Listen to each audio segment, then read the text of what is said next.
কে কে আমার মতো এইভাবে দেশাল আলু দিয়ে ডিম ভুনা খেতে পছন্দ করো? এই শীতের সিজনে আর এই দেশাল আলুর সিজনে ডিম দিয়ে আলু দিয়ে সুন্দর করে কষিয়ে খাবো না, এটা তো হইতেই পারে না। সো হ্যালো এভরিওয়ান, আসসালামু আলাইকুম। কেমন আছেন সবাই? আশা করি সবাই অনেক অনেক ভালো আছেন এবং সুস্থ আছেন। সবার সুস্বাস্থ্য কামনা করছি।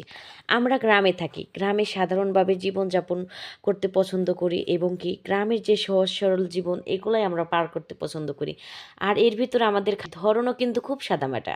আমরা কিন্তু জীবন ধারণ যেমন খুব সহজভাবে করতে পারি এবং সব কিছুই সহজে মানিয়ে নিতে পারি। এটা হচ্ছে আমাদের গ্রামের একটা মানুষের হচ্ছে স্বভাব। আর এই তো দেখেন এই যে মানে এই যে ডিম দিয়ে এটা খেতে কী যে মজা লাগে আমার কাছে, সত্যি বিশ্বাস করেন অসাধারণ লাগে। সেই জন্য হচ্ছে এই যে রেসিপিটা আজকে আপনাদের সাথে শেয়ার করব। মূলত আমার কাছে এইভাবে ডিম দিয়ে আলু দিয়ে রান্না করা মানে খাবার এত বেশি ভালো লাগে যেটা বলার বাহিরে। এতেও আমি ডিম আর আলু আলাদা সেদ্ধ করে নিচ্ছি, সেদ্ধ করে এটা সুন্দর করে এই যে দেখেন কত সুন্দর করে ঠান্ডা করে নিচ্ছি আর প্রচুর গরম। তারপরেও ছিলছি, মানে পানি দিলে হয় কি এটা দলকচুরা একটা ভাব আসে। সেজন্য আপনারা চাইবেন মানে সিদ্ধ করার পর কোনো আলুতে পানি না দিতে, একটু মানে ঠান্ডা করে তারপরে হচ্ছে মানে ছিলবেন। এই তো দেখেন আমি সুন্দর করে ছিলে নিচ্ছি। আর বিশ্বাস করেন সবগুলো আলু এত সুন্দর ছিল, মানে একদম সুন্দর, মানে পাকা বাত্তি। আর এদিকে হচ্ছে 4টা ডিম রান্না করব আমরা, হচ্ছে আমার 2 মেয়ে আর আমি।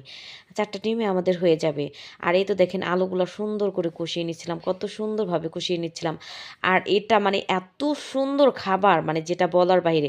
একদম দেখেন আনাম আনাম রেখেছিলাম। আর এটার টেস্ট আমি মানে কি বলবো, মাংসর থেকে বেশি মজা লাগে। এটা মানে সব ধরনের মশলা দিতে হয়। আর এইবার হচ্ছে আমি একটু ঝোলের জল দিলাম।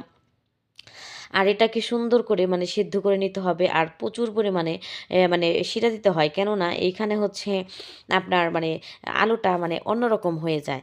আলুটা মানে আস্তে আস্তে এমন একটা পর্যায়ে আসে আঠালো হয়ে যায়, সেজন্য একটু শিরাটা একটু বেশি দিলে আর কি ভালো লাগে।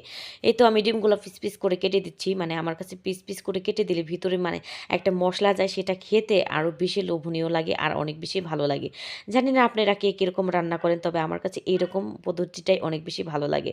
আর বিশেষ করে আমরা গ্রামের মানুষ, গ্রামের এই সহজ সরল জীবনযাপনটাই পছন্দ করি। এইভাবে জীবনযাপন করতেই আমরা অনেক বেশি স্বাচ্ছন্দ্য বোধ করি। অনেক অনেক ভালো লাগে, বিশ্বাস করেন। আর এই তো দেখেন ফাইনালি লুকটা কত সুন্দর এসেছে আর এটা খেতে জাস্ট ইয়ামি। এর টেস্ট মানে কি বলবো, এক কথায় অসাধারণ, যার কোনো তুলনা হয় না, তুলনার বাহিরে। আর এদিকে হচ্ছে এই যে দেখেন আমরা গ্রামের মানুষ, এই যে গ্রামের ছাগল পালন এসবই মানে পছন্দ করি, এসবে অভ্যস্ত আমরা। সত্যি বিশ্বাস করেন গ্রামের জীবন তো এরকমই। আর এইদিকে দেখেন আমি যে দুয়ারে গোবর দিব, আমার বড় মেয়ে দেখেন পানি এনে দিতেছে, আমি দুয়ারে গোবর দেব। আর এদিকে নূরজাহান আপুর তো 300K সেলিব্রেশন লাইভ, সেজন্য তাকে একটু উইশ করলাম। হয়ে গেছে রে, হয়ে গেছে রে, হয়ে গেছে রে, হয়ে গেছে রে, আমাদের নূরজাহান আপুর 3 চোখের ডান।